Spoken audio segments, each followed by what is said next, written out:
What's happening? What's happening? What's happening? Welcome back into JC's Pop Culture with me, JC, where you can see all kinds of pop culture content. Could be anything from trailer reactions to EA Sports college football news. But today, it's a movie review. We're talking Dune Part 1, 2021 release. I actually, waited around so damn long. This is my first time getting a chance to watch it, but it works out pretty good because Dune 2 just released this weekend. I'm planning to go see it today. Have myself a little Dune doubleheader. So going to try and do a spoiler review for both. This will be the review for part one. Hopefully, if all goes according to plan, I'll have the review for part two up later tonight. If not, you can expect it out early this week. But before I get into this shit, obviously, I want to preface this by saying, I have no knowledge of the Dune universe. And I say that just to say, because I know there's a hardcore Dune fan base, obviously, that this means a lot to. They've read all the books, they waited forever for this movie. And, then they waited 2 years for the sequel to come out. So I'm obviously not in that camp. This is literally my first exposure ever to the Dune universe was watching this Dune Part 1.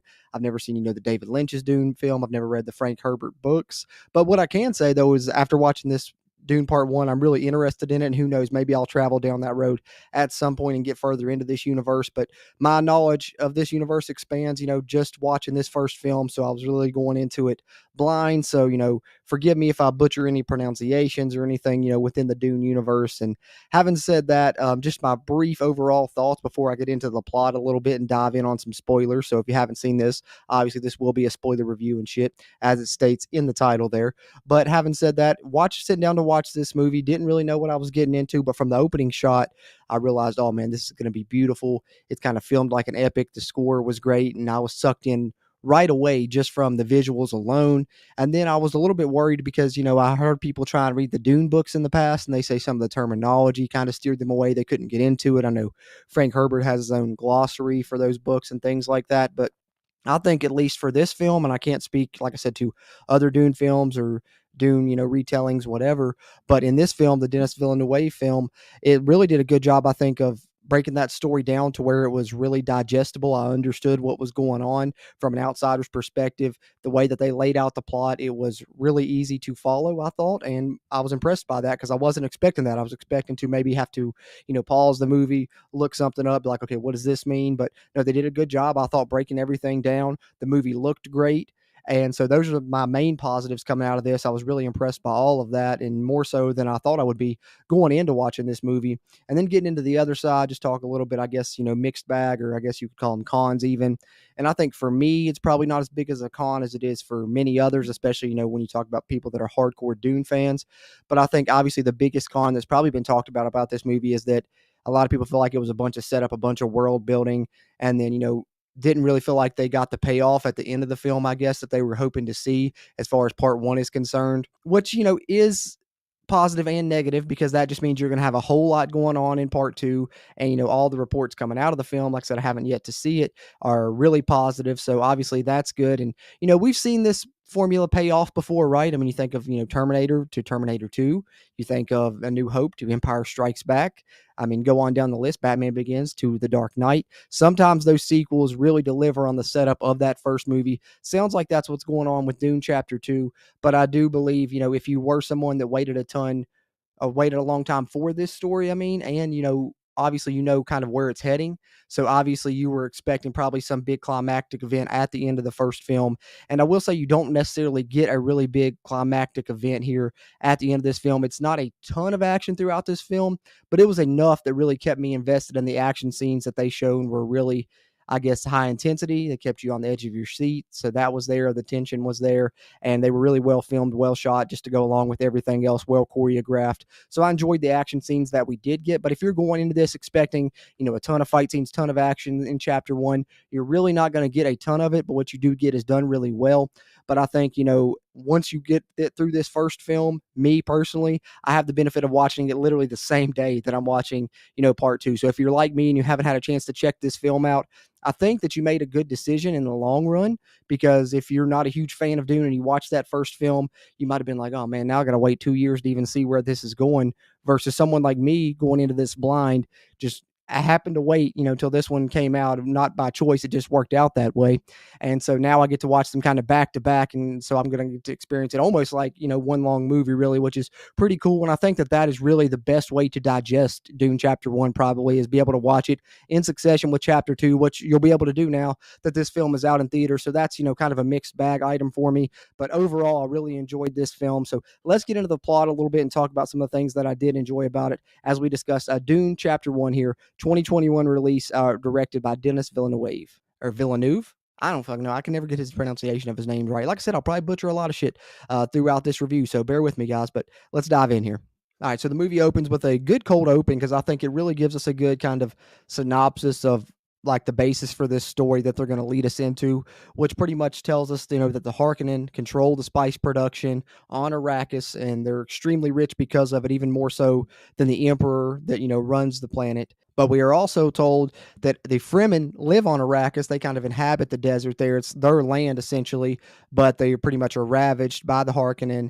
At the Emperor's decree, though, all of a sudden, after 80 years of owning this spice production, they're sent off, and the Emperor said he's going to give the power to someone else. And that's kind of where we are with our cold open, narrated by Zendaya's character in this movie, who we don't see a ton of. I'm sure we're going to see a lot of her here in Chapter 2 as we move forward. We really only see her in Paul Atreides' visions throughout this film, and then here at the end of the movie. But from there, we go to Caladan, which of course is the homeworld of the House of Atreides. And our main character, of course, Timothy Chalamet, playing Paul Atreides. I thought he was really good in this role, and he's a actor that I'm a mixed bag on. Sometimes I really like him. Not that I don't think he's a good actor, but sometimes, like, I don't know if he fits this role. And going in knowing that this was kind of a sci-fi action flick, I was like, am I going to like him in this? But man, I really did enjoy his performance. I thought that all the roles throughout this movie were actually really well cast.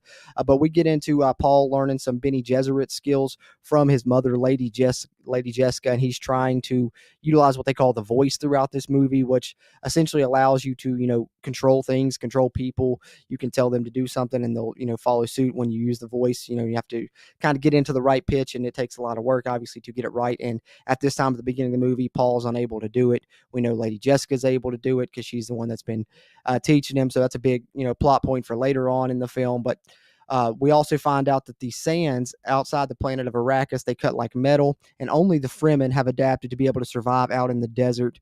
They have what we later learn on the film to have, quote unquote, desert power. They're really in tune with the land, and the Fremen, just really cool people, the way that they function throughout this story. And I'm excited to see more of them in Chapter 2.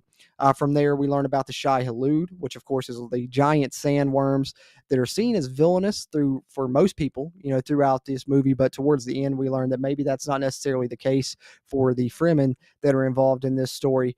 But these sandworms are in the desert, so when you're trying to mine the spice, they have people watching for these sandworms. They always come, obviously, due to the rhythmic patterns. That's what attracts them. There's even a certain walk you have to do if you're walking through that desert to not attract them. So they always are just on watch, and they know how much time they have. They mine the spice up to the last second, and then they're pulled off before the sandworm comes and grabs the carrier there that's working on mining the spice. But the House Atreides is the one, obviously, given control of Arrakis, which kind of leads us into this story. Our main character, Paul, his father is the Duke, and they are given control of Arrakis to try and go mine this spice, which obviously sets up, for the Harkonnen to be upset. They're going to come back and try and attack them. They've owned this spice production for 80 years, and they're extremely wealthy because of it. They want to hang on to that wealth. The Baron, played by Stellan Skarsgård, is kind of their leader. One of the lead Harkonnens is played by Dave Bautista. And so we also learn, from the Baron that honestly, this is pretty much a setup from the Emperor to kind of get rid of the House of Atreides and eliminate them, because the way the Baron puts it, he's a spiteful man, or whatever, however the exact terminology, I can't fucking remember what it was. But nonetheless, we learned that not all gifts are actually gifts, I think is the terminology that the Baron uses. And so the House of Atreides is given, this spice production, but it's more or less a setup because they want to eliminate them and get this House of Atreides out of the way. But luckily for Paul, his father, the Duke, is kind of, aware of this. He's keen on it. He kind of warns him, and he said, wants to try and form an alliance with the Fremen so that they can, kind of prepare for what he believes to be an oncoming war because of all this. So what we're learning as we go throughout is not only is Paul the son of the Duke, but being the son of Lady Jessica, it's the Bene Gesserit, which, very powerful force in here in this film, and they are kind of training him in their ways as well. He's trying to learn how to use the voice. and it's because Lady Jessica, being a part of the Bene Gesserit, they're only supposed to have daughters, but she, obviously had a son in Paul because she believes him to potentially be, the chosen one, or the Quitsack Haderach, I believe is what they call it here in the movie. And the Bene Gesserit are skeptical, so they show up at one point in the film to test Paul, waking him in the middle of the night. He has to put his hand inside this box with a needle beside his neck that would instantly kill him. And he ends up passing this test, so obviously they're less skeptical now and believe he may really indeed be the Quitsack Haderach, and the chosen one, whatever you want to call it, because he did survive this test. And so not only do they now believe that, they spread word to the Fremen, so that when the House of Atreides arrives on Arrakis, they're already touting him as the chosen one as well.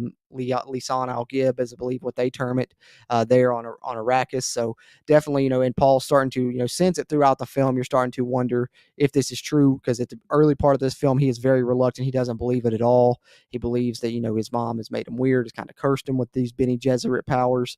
But throughout the film, it's kind of his journey of discovering, oh, maybe this is true, and I am this person.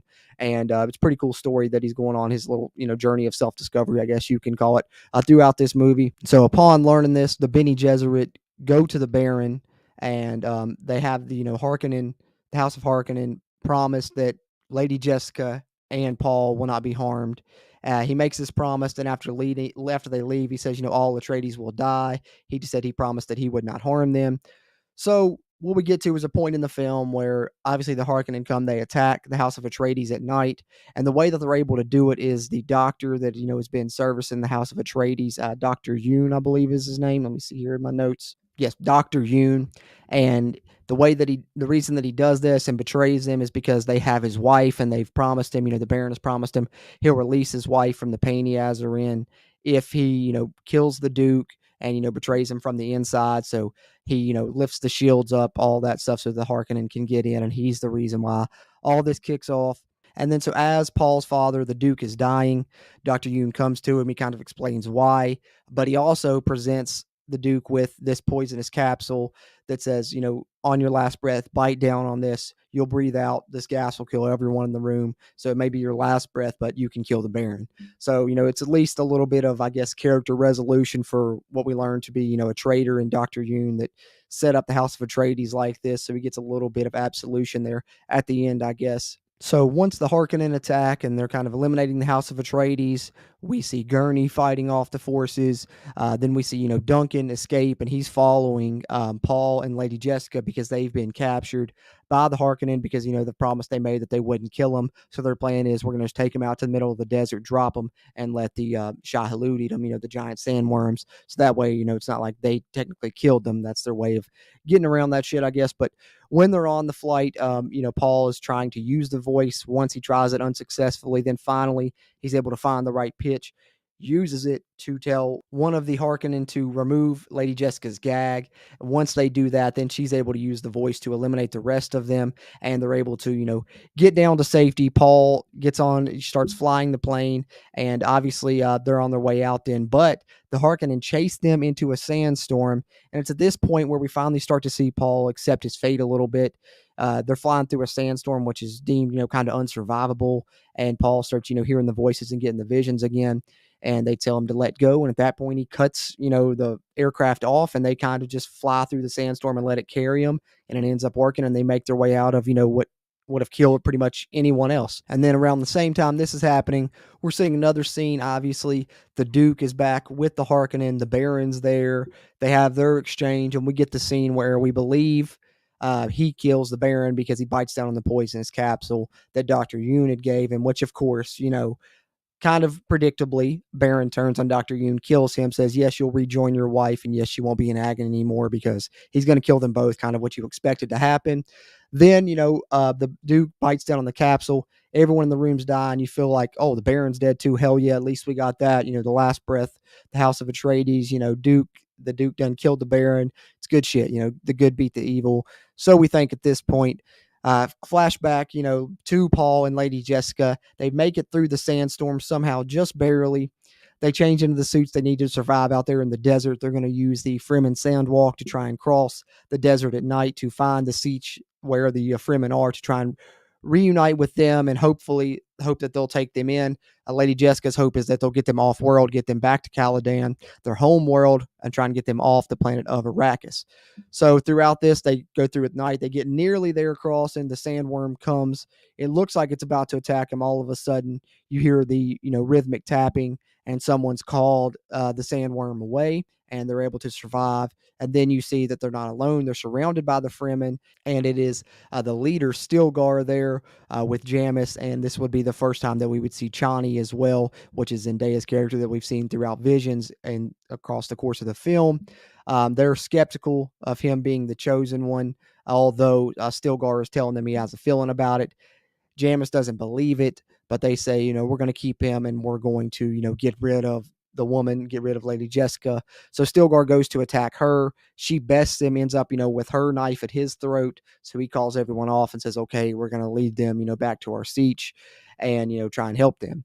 On the way there, though, Jamis, however you say his name, I apologize there, still pissed off and says, you're acting like a leader, but you were just bested. So now he's going to invoke this Fremen rule where he can challenge to try and, become the leader as well by taking on what he believes to be the best now in Lady Jessica because she bested Stilgar. But earlier in the film, we found she's pregnant. She can't fight, so she will need a champion. Obviously, it's going to be Paul Atreides. So kind of our, I guess, climactic battle here in chapter 1 is Paul versus Jamis of, the Fremen, and they're fighting here. And we come to find out throughout the battle as, Paul fights him and he has, his knife at his throat, similar to, the practice fight he was having earlier in the film with Gurney. And he's asking him, do you yield?